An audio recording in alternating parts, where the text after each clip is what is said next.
புதுவை மாற்றுத்திறனாளிகள் சங்கங்களின் கூட்டமைப்பு சார்பில் சுதேசி மில் அருகே மாநில மாநாடு நடைபெற்றது.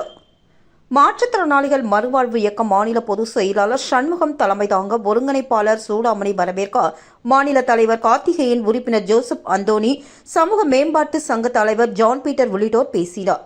மாநாட்டில் அரசு வேலைவாய்ப்பில் 4% இடஒதுக்கீடும், கல்வி நலத்திட்டங்கள் வழங்குவதில் 5% இடஒதுக்கீடும் மாற்றுத்திறனாளிகளுக்கு வழங்கிட வேண்டும் என்றும், 15 கிலோ இலவச அரிசியை 30 கிலோவாக உயர்த்தி வழங்கிட வேண்டும், வருமான உச்சவரம்பை முற்றிலுமாக நீக்கிட வேண்டும், சுயதொழில் கடனை தள்ளுபடி செய்திட வேண்டும், இலவச மனை பட்டா தொகுப்பு வீடு வழங்கிட வேண்டும் என்பன உள்ளிட்ட பல்வேறு தீர்மானங்கள் நிறைவேற்றப்பட்டது.